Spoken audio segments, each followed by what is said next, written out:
دیکھیے امام کے سلسلے میں بہت زیادہ افراد کا زیارت کا بڑا دل چاہتا، تو یہ بات بھی بیان ہو جائے اس میں جب امام کا جب ذکر آ رہا ہے کہ چند سورے بڑے اہم ہیں امام کے سلسلے میں۔ امام سے پہلے دیکھیے فتنہ دجال کا بڑا تذکرہ آیا، اور دجال آپ کو پتہ ہے کہ پہلے زیادہ علماء کا کہنا یہ کہ ایک صفاتی ایک نام ہے، کوئی ایک شخص کا نام نہیں ہے باقاعدہ کہ دجال۔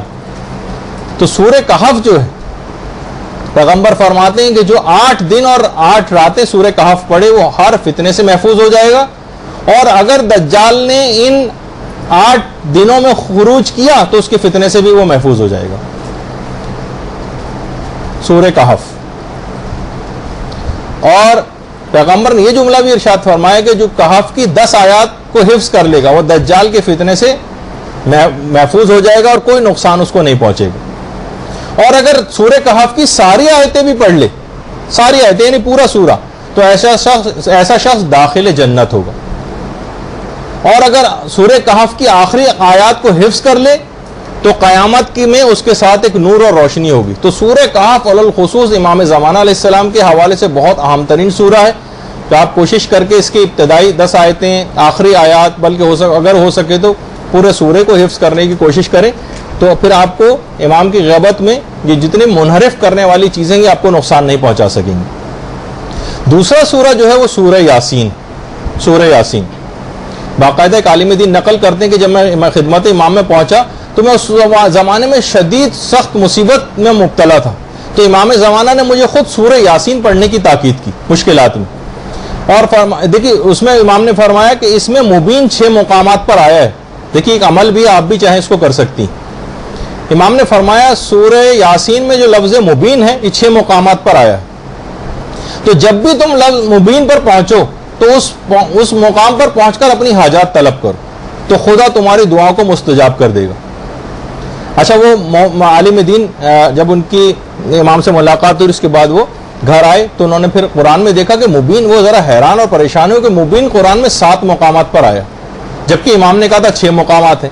پھر انہوں نے خود ہی غور کیا تو کہا نتیجے پہنچ گئے کہ یقیناً ضرور امام تو غلطی کر ہی نہیں سکتے، تو واقعی جو امام نے کہا تھا کہ مبین لفظ 6 مقامات پر آیا اور ایک مقام پر الف لام کے ساتھ آیا المبین، تو امام نے لفظ صرف مبین کہا تھا جو کہ 6 مقامات کے اوپر آیا ہے۔ تو پھر انہوں نے اسی طریقے سے پڑھا کہ جیسے امام نے بتایا تھا اور وہ دعا فوراً مستجاب ہو گئی۔ تو سورہ یاسین کا یہ عمل بڑے آپ نے آرام سے سن لیا کہ دعا مستجاب ہو گئی، اور کچھ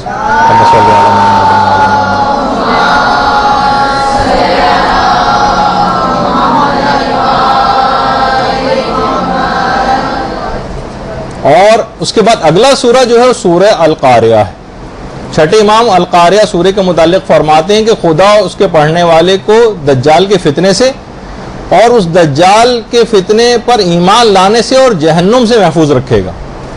تو یہ خاص طور پر غیبت کے زمانے میں جبکہ انحرافات بڑھتے جا رہے ہیں سورہ قاریہ پڑھنے کی بھی ایک لحاظ سے تاکید آئی۔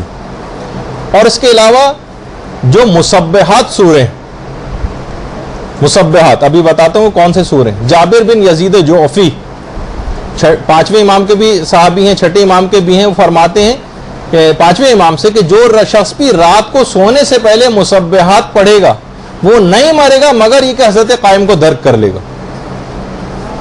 اللہم صلی علی محمد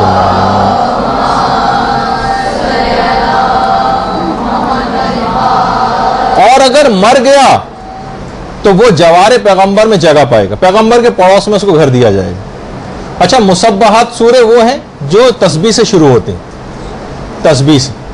ملا صالح مازندرانی فرماتے ہیں کہ جو سورے بھی سبح، یسبح یا سبحان سے شروع ہوتے ہیں وہ سب مسبحات۔ اس لحاظ سے 7 سورے بنتے ہیں مسبحات: سورہ اسراء، سورہ حدید، سورہ حشر، سورہ صف، سورہ تغابن اور سورہ اعلیٰ اور سورہ جمعہ۔ یہ 7 سورے بنتے ہیں کہ جو کہ مسبحات کہلاتے ہیں۔ اب لکھ لیجئے گا آپ، اس کا اب تو یہ اپلوڈ ہو جاتا ہے، اتنا وقت نہیں کیونکہ بہت جلدی اس کے بعد آخر میں ایک اہم ترین اعلان بھی کرنا ہے آپ کے سامنے۔ البتہ مرحوم کفمی جو گزرے ہیں ہمارے، انہوں نے اپنی کتاب مصباح کے حاشیے میں چیز لکھی ہے اور کہا ہے کہ 5 سورے ہیں اصل میں۔ اور اب دیکھیے پھر آپ نے بات شروع کر دی بیچ میں، جب بھی میں اس کو منع کرتا ہوں کہ بیچ میں کوئی ٹوکا نہ کرے تو زیادہ مناسب ہے۔ کیونکہ پھر آپ لوگ ڈسکشن شروع کر دیتے ہیں. 5 سورے وہ کہتے ہیں کہ 2 ہم خارج کر رہے ہیں, سورہ اسراء اور سورہ اعلیٰ, کچھ دلائل کی بنا پر. مرحوم کفمی نے حاشیے میں مصباح کے لکھا ہے کہ 5 سورے ہیں اصل میں, اور اس میں سے سورہ اعلیٰ اور سورہ اسراء کو خارج کر دیا. تو بہرحال بعض علماء یہ فرماتے ہیں کہ جو فائدے ہیں, یعنی امام زمانہ کو درک کرنا اور جوار پیغمبر میں جگہ پانا, یہ فقط ایک دفعہ پڑھنے سے بھی یہ فائدہ حاصل ہو جاتا ہے. ایک دفعہ اگر ان 7 سوروں کو پڑھ لیا جائے, کتنا بڑا, یعنی ایک دفعہ پڑھنے سے بھی حاصل ہو جاتا ہے. البتہ کہا کیونکہ یہ اس کے فائدے بہت زیادہ ہیں, تو اس کا مطلب اور فائدہ اتنا زیادہ ہے, تو ایک دفعہ سے زیادہ پڑھنے میں اور تکرار کرنے میں یقیناً اور زیادہ فائدہ ملے گا, تو جتنی تکرار ہو. اچھا, یہاں جو لفظ آیا کہ امام زمانہ کو درک کرنا, تو درک کی 2 صورتیں ہیں. ایک تو یہ کہ براہ راست ملاقات ہو جانا, اس کو بھی درک کہا جاتا ہے. اور فرمایا کیونکہ ان 7 سوروں میں حضرت قائم کا کوئی نہ کوئی ذکر آیا, ان کی صفات اور ان کے احوال ان سوروں میں آئے ہیں, تو اس کی ایک تاثیر یہ ہے کہ وہ آدمی خود بخود ان سوروں کو تلاوت کرنے والا امام زمانہ کا قرب اس کو حاصل ہو جاتا ہے. برحمتك يا أرحم الراحمين وصلى الله على محمد وآله